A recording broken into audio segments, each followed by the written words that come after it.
Passion ফ্রুটটা আমি কাটবো, কেটে আপনাদের দেখাবো। আমার গাছ দুটোর থেকে প্যাশন ফ্রুট এখনও দিইনি, তো এটা আমি আমাদের আত্মীয়রা দিয়েছে দুটো, তো আমি আপনাদের কেটে দেখাচ্ছি। তো বন্ধুরা, এই হচ্ছে কী ফল বলুন তো? দেখুন এই ফলটা দেখেছেন? এর মধ্যে এর মধ্যে নুন জিরে মরিচ মাখিয়ে খেতে হবে। এই হচ্ছে প্যাশন ফ্রুট। গাছ বসিয়েছি, আমার মনে হচ্ছে দুটি ছেলে গাছ হচ্ছে, ফল দেয় না। তা আমি এর থেকে দুটো তিনটে দানা রেখে দেবো বসানোর জন্য, যদি হয়তো খুব ভালো। নুন জিরে মরিচ মাখিয়ে খেতে হবে, দেখি কেমন লাগে। দেখতে খুব ভালো লাগছে না?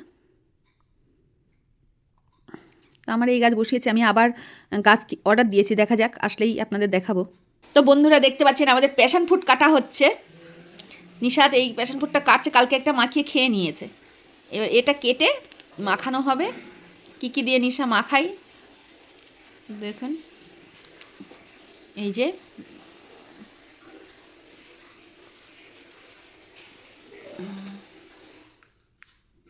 আবার আমি তো দেখতে পাচ্ছি না, মনে হচ্ছে সূর্যের আলোতে।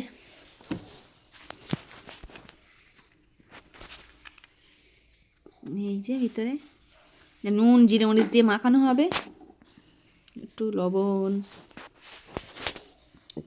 একটু জিরে মরিচ, জিরে মরিচ দিয়ে তো আনিস নি,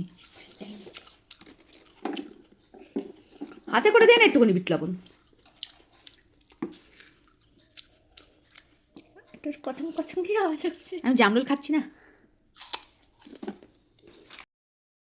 তো বন্ধুরা এই দেখুন, নিশা নুন জিরে মরিচ এটা সেটা দিয়ে মাখিয়েছে। এবং এই এলাকায় তিনি অত্যন্ত জনপ্রিয়। যতবার তিনি নির্বাচন প্রতিদ্বন্দ্বিতা করেছেন ততবারই তিনি বিপুল ভোটে জিতেছেন। তার প্রতিদ্বন্দ্বী প্রায় সকলের জামানত বাজেয়াপ্ত হয়েছে।